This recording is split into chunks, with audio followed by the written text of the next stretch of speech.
Super Eagles must trash Benin Republic. No ifs, no buts, no maybes. It must be an absolute walloping.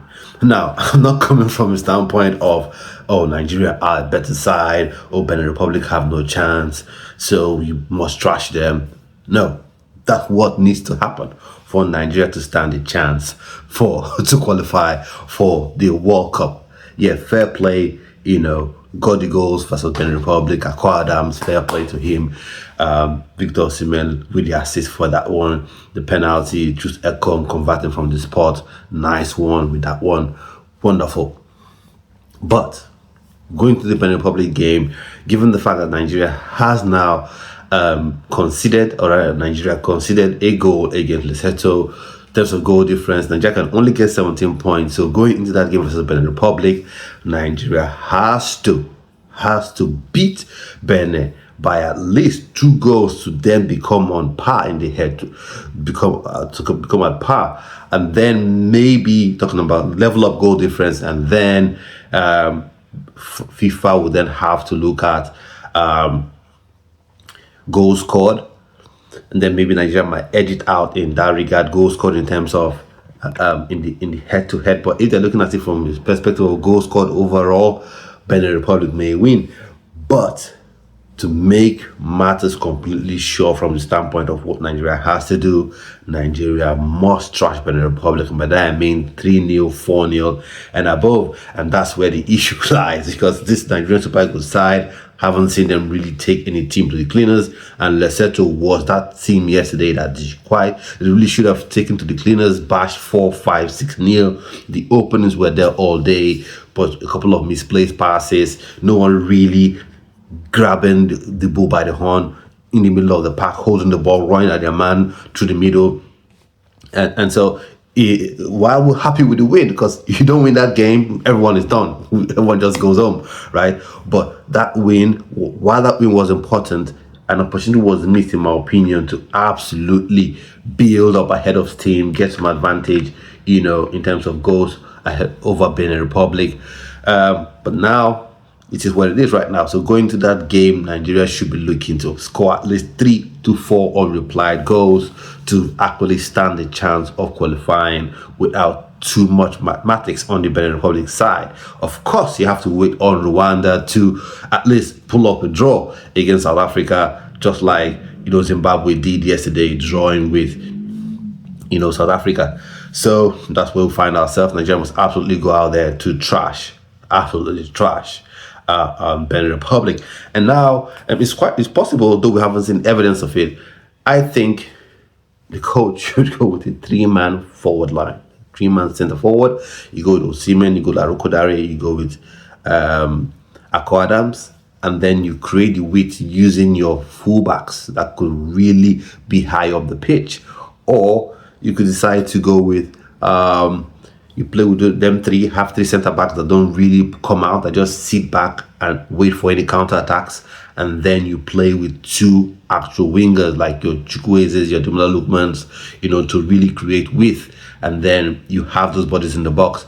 And I know people were very critical about what's his face yesterday, Tolu Arokodare. I wasn't. The first half, he wasn't good. I'll be honest, first half wasn't good. But what Eric Che wanted to do with him and Victor Osimhen started to come to fruition in the second half. Ball comes into his chest, he holds it up, drops it off for Osimhen, plays in his teammates. I think he played in that ball for what should have been, quite frankly, a second penalty for Nigeria. He got it up, laid it up, indeed he got the ball in. He was actually brought down. Don't know what the referee was doing there. I don't get this. Maybe he's thinking in his brain, I don't want to give 2 penalties.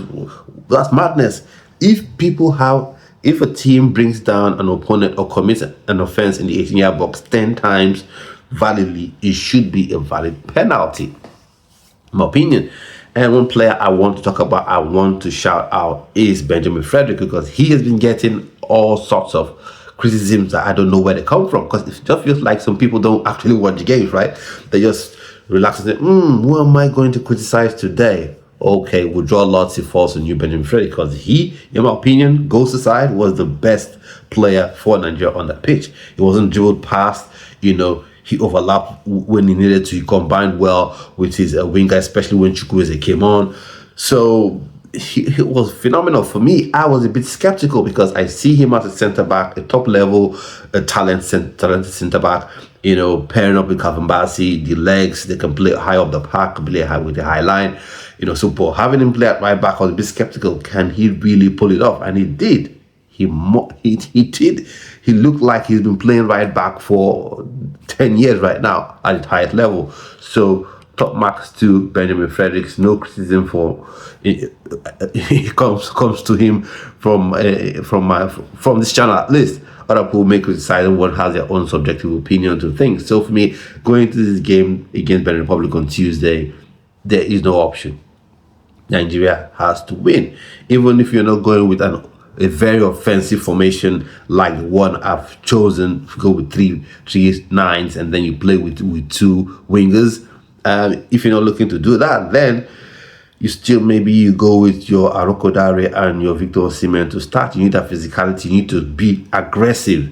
Yesterday, the team, they were on the front foot. They had possession, they dominated position, but for large parts of that game, especially in the first half, it was more empty calories, no calories that don't really do anything good for your health. So going into this game, I want to see a more aggressive start, more on the ball type of, more aggressive start, more on the front foot. You really forcing the play, making it difficult for Benin Republic. Don't let them relax. If you get the first goal and let Uyo erupt, then you have them tense. Then you have them where you want them, and they know they need to get a goal, because they would have the back of their heads that South Africa could be winning or something, and they would need to come out there to get a goal, because they also need to win to guarantee their qualification. If they win, irrespective of what South Africa does in the game versus Rwanda, Benin Republic would qualify. So for going to this game, they would want to win, but at some point in the game, they want to do what is called you keep what you hold, or you have what you hold, whatever. So Nigeria should go into this game, be aggressive, and know at the back of their heads. I like the way Victor Osimhen was talking to the team. There's no need to overly celebrate. Yeah, you've won 2-1. You still have to go to that game versus Benin Republic and absolutely smash them. Not because they're not a good side. I think they're a fairly decent side. But if you have any plans, Nigerian Super Eagles, Eric Chill, just Ekong and the likes, to qualify for the World Cup, that's where you find yourself right now. You must go into that game thinking the only way you qualify is by scoring 3 unreplied goals against Benin Republic. So at the end of this video, I want to know what you think about those opinions on what I've said so far. What kind of setup would you like to see Eric Cho go for in this game versus Benin Republic? And your rating for the performance yesterday, and what kind of team would you like to see going into the next game as well? So I'll see you in another video. Stay well, stay blessed. Bye bye.